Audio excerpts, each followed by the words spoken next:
Skratka, danes v tej peti fazi Serious Business Transformation ali poslovna strategija oziroma Serious Business Strategy pravzaprav govorimo o tem, kako naprej. Spravi, zdaj smo šli tisto fazo, ko smo se premaknili z mrtve točke, ko že vemo, kam gremo, ampak hkrati je pa to pomeni nastavljanje poti do našega cilja, pa hkrati tudi preverjanje. Ne? Še pravi, mi v tej fazi še vedno nismo sigurni, ali smo na pravi poti ali ne. To je približno tako kot ta razvoj človeške osebnosti. Ne? Mi se prvih 6 let razvijamo svoj karakter, potem pa naslednjih 6 let, sprej 2x po 6 let, se pravi do 12 pa do 18, preverjamo to, kar smo se naučili v prvih 6 letih. Se pravi, človeški karakter se še vedno lahko spremeni v tem, kar smo mi posneli v prvih 6 letih, če imamo druge impulze v naslednjih letih. Ampak zelo redko se zgodi, da imamo različno vzgojo naslednjih 12 let kot prvih 6 let. Posebej, če smo pač v istem okolju. Ne? Govorim, isti starši, ista šola, isto okolje, ki odraščamo. Ne? Zato je mogoče taka prednost, da grejo otroci v srednjo šolo nekam ven, tudi v drugo državo, ne, drugo kulturo, zato da lahko v bistvu se jim podzavest oziroma ta mentalni vzorec spremeni ali pa nadgradi. In včasih, bom rekel, ni nič narobe, ne, če, ko mislijo nekateri starši, ne, ja in nič, bomo ostali skupaj, dokler otroci ne grejo v srednjo šolo ali pa niso 18 let stari, pa se bomo potem ločili. Ne. V bistvu večjo uslugo naredijo, če se čim prej ločijo, ne, ali pa rečemo prvih 6 let živijo, kako živijo, ne, potem pa se tam po njihovem 6. 7. letu ločijo, zato ker bojo potem otroci bolj zdravi drugi vzor dobili in bojo lahko popravili to, kar so naredili napako v prvih 6 letih, ker ponavadi si, če gremo v drugo vezo, ne, po ločitvi ali pa pač v tem, ko je dva starša narazen, bom rekel sicer dosti, bom rekel nekaj 50% je to, da se eni poiščejo istega partnerja, posebej, če grejo takoj v isto vezo. Ne. Vkolikor pa si vzamejo čas, da pa v bistvu malo prečistijo, pa predihajo, ne, pa se bolj sami sabo pogovorijo, pa pride bolj zdrav partner nasproti. Se pravi, pride tisti, ki živi v skladu s tem, kar mi čutimo. In potem otroku v takem primeru damo lahko drugi vzgled. In je v takih primerih v bistvu potem boljša ločitev, kot pa da to, da sta dva na silo skupaj vso življenje ali pa kao mislijo, da bojo otroku dali več, če so z njim skupaj do njegove polnoletnosti. Ne. No in isto je zdaj v tej peti fazi poslovne transformacije. Pomeni to, da mi zdaj v tej fazi naredimo, se pravi v 4. fazi smo jasno določili cilj, kam gremo, ne. V 5. fazi, ko pa že imamo vse procese prečiščene, pa enostavno naredimo poti, kako mislimo mi do tega cilja priti. To ni zdaj samo tiste pot, ne, aha, moramo narediti, tu za v bistvu vse sledi, od marketinga, poslovnih prostorov, spravi, prav že začnemo vizualizirati, kako v bistvu naš biznis v realnosti izgleda, ne? Kdo so naše stranke, lastnosti, skratka celotna zgodba iz neke naše okolice. Hkrati se moramo zavedati, da ko gremo v podrobnosti, ne, bomo lahko tudi kakšne stvari iz svojega osebne transformacije srečali, da še mogoče kakšne stvari nismo rešili čisto do konca.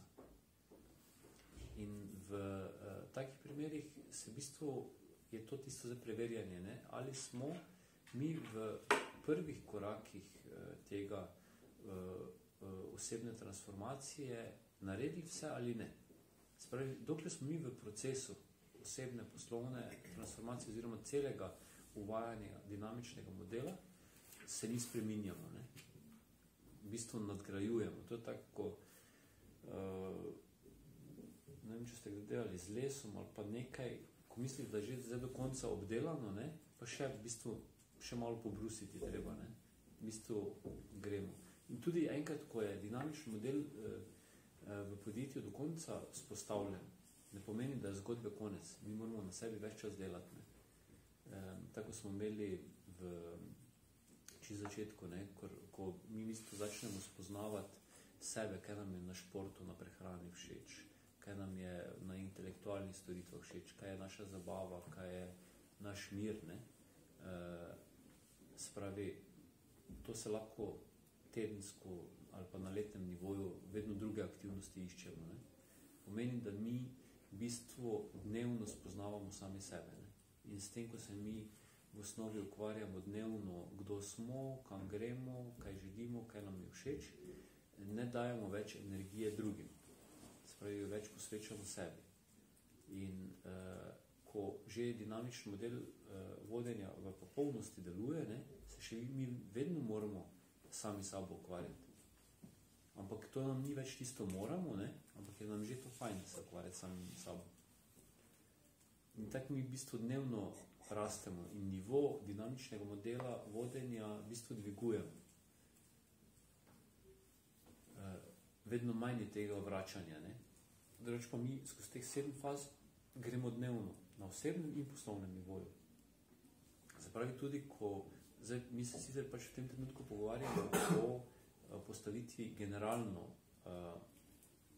novega načina poslovanja, ene transformacije, ne?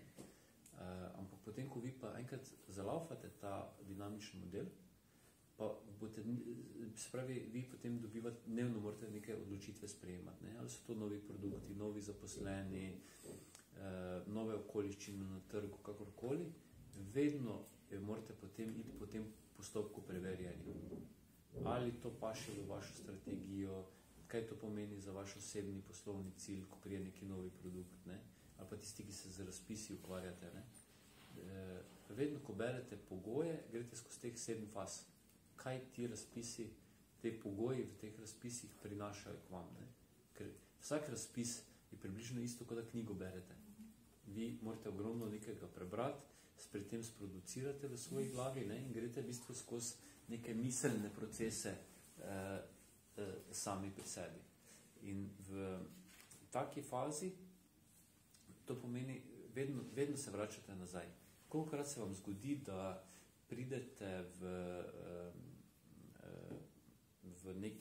neki zgodbi do tega, da spoznate ali pa se asociacije na otroštvo ali pa na nek dogodek v življenju. Ne? Spravi, vedno, ko dobite asociacijo, ko nekaj berete, ali v razpisu, ali pri novem poslovnem produktu, ali pri novih ljudeh, ki pridejo, se nam vedno zgodi, mislim vedno, to je malo karikirano, da nas spomni na nekaj iz preteklosti. Pa tudi, če samo 2 dni nazaj, je to preteklost. In to pomeni, da se mi že, da je neki kamenček tam ostal in ga moramo počistiti. Spravi, vedno, ko nas neka nova, ko postavljamo neko novo strategijo, ko nas vrne nazaj, pomeni, da asociacija, da tistega nimamo rešeno. Ali pa, ko imamo, ko temu rečemo déjà vu, ne? Spravi, to smo pa že nekje doživeli. To pomeni, da smo samo mogoče na nekem drugem nivoju, ne, mi samo asociiramo, kot da zdaj isti dogodek, isti ljudje, isti prostor. Ampak vedno, ko nas nekaj na nekaj spomni, je to informacija, da mi tega v svoji podzavesti nimamo rešeno. To je ena od psiholoških smeti. Zato je ta faza 5 toliko bolj pomembna, ker gre za tisto zadnjo čiščenje. Sicer bomo potem v 6. fazi videli, ne, ko bomo korigirali še cilje, pa spravi 6. bo tako malo bolj obsežna, ker gremo v zadnji korak, da je potrebno malo v globino pogledati. Ne. Ker v bistvu, pač, če v knjigi pogledamo, je to v bistvu napisano čez pol strani. še to ne, ampak v osnovi je pa ta peta faza zelo poglobljena. Se pravi, ko delamo strategijo, delamo pač odvisno, kaj je tisti cilj, ne? Ampak je treba spet prvo dati sebe na prvo mesto, na drugo mesto damo to, kar je spravi poslovni procesi do cilja, ne? V bistvu naredimo neke vrste SWOT analizo, kaj so prednosti pa slabosti za vsak korak. Spravi, ločeno moramo delati, kaj nam določeni ljudje pomenijo na procesih, kakva je naša angažiranost, ne? Vedno se vprašamo, kaj bomo mi imeli od tega na vseh nivojih. In zato, ko postavljate strategijo, vedno imejte sebe v mislih, kako se boste vi v tej vlogi znašli. Spravi, ne sme biti, ko na nekaj na novo postavljate odgovora ali pa tisto, saj bomo že nekako. Tega ne sme biti. Ko enkrat rečemo, saj bomo že nekako, nikoli ni. Ali pa na koncu vse na vas. In ko delate spremembe, ne, morajo biti res vse stvari dorečene. Ker na koncu naredimo rezultat, ko neke stvari niso dorečene v tej peti fazi, ne, je to, da dobimo vse to novo in še vse staro na nas. In se lahko zgodi, da če ne speljemo transformacije do konca, da bomo v bistvu še večji v živem blatu, kot smo bili prej. Zato je vedno proces treba speljati do konca. Ker to so zdaj v bistvu 5., 6. pa 7. faza so zadnje 3 faze čiščenja.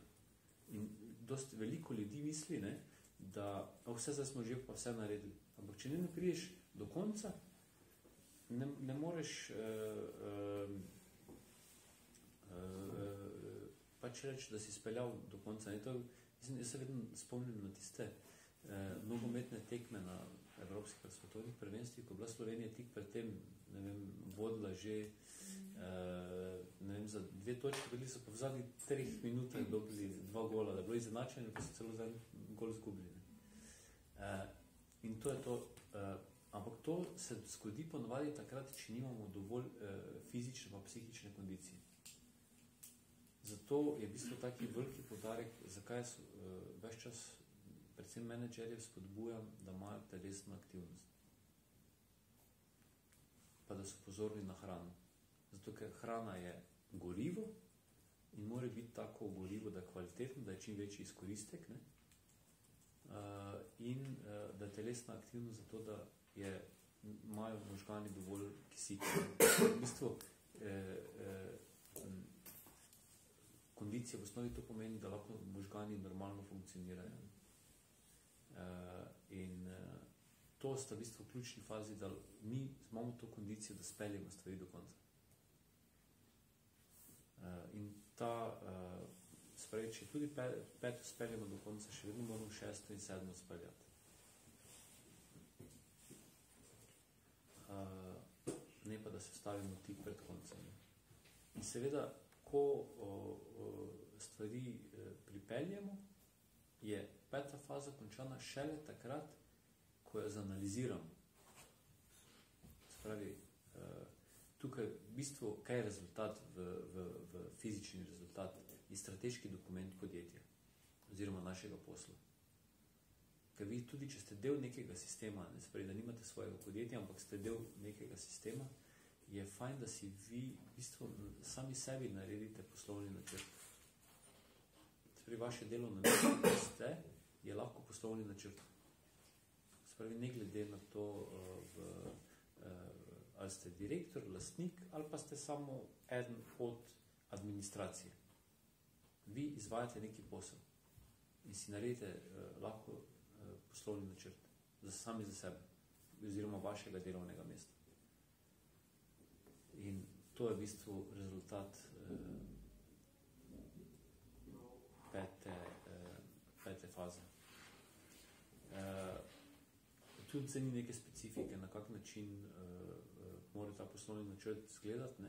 Ampak to so v bistvu klasični obrazci, ki jih najdete za vlogo za kredit na banki, na podjetniškem skladu, na pač vseh teh, ki kakorkoli spodbujajo neke posle ali pa da morate predati nekam, ne. Spravi, te obrazce lahko se uporabljajo, ker vas v bistvu vodijo skozi, kjer podatke predati in na ta način v bistvu tudi naredite. Ampak vse te, bom rekel, javni portali, ki ponujajo te podjetniške bom rekel, predloge za poslovni načrt, ne, pač pozabljajo, da treba prej, tako kot ste videli, narediti v bistvu 12 oziroma 11 korakov. Ne. V bistvu je izdelava poslovnega načrta šele 11. korak, če gledamo. Ne. Vedno pa rečejo, ja, prvo rabite poslovni načrt. Ja, ampak onih 11 korakov pa v bistvu prej nič ne namenja. In ko res mi začnemo poslovni načrt delati, moramo najprej sebe vred spraviti, vsaj do neke meje, ne, ali pa v ravnovesje, pa potem v bistvu prečistiti ta svojo poslovno miselnost, preden začnemo stvari na papir dati. Ker ko začnemo poslovni načrt delati, pa velikokrat tam kdo to drugi naredi, ne, sploh ne vemo, samo vidimo, lepe grafi izgledajo, lepe številke in potem daš to na banko ali, ne vem, razpis, kamorkoli. V bistvu so pa to samo za lepo videti, v resnici pa ni to realen poslovni načrt. Realni poslovni načrt moramo napisati sami. Tudi če imamo mentora, ki nam pomaga, pa nas skozi to vodi, ampak vse se moramo in ga moramo napisati sami. Ker na ta način gremo v bistvu res skozi celoten posel. In ko prijemo do tega, ne, ko pač imamo ta dokument, pa ga 3-krat preberemo, ne, vedno, ko dokument napišete, ga ne preberite takoj. Preberite ga čez 3 ali pa 5 dni, ko se stvari v misli usedejo, ne. In šele potem, ko ste dovolj daleč, da ga z neko razdaljo berete, ne, pa ne mislim zaradi z dioptrijo, ne, ampak časovno, da se stvari usedejo in če čez 5 dni še vedno isto, brez nekih popravkov, potem je ta zgodba. Če še pa delate po 5 dneh popravke, še en krok je treba ponoviti. Še 5 dni. 5 dni je nekak tisto, da se stvari v glavi umirijo. Ne? Spravi, od zadnjega popravka mora vedno miniti 5 dni. In da tako dolgo popravljate, dokaj rečete, to pa je to. In potem lahko rečemo, da je pa 5. faza končana. In potem sledi pauza, ne? Kjer bomo pa potem naslednjič pogledali 6. fazo, ki pač pravzaprav govori, kak se bo pa celoten dinamični model vodenja vklopil v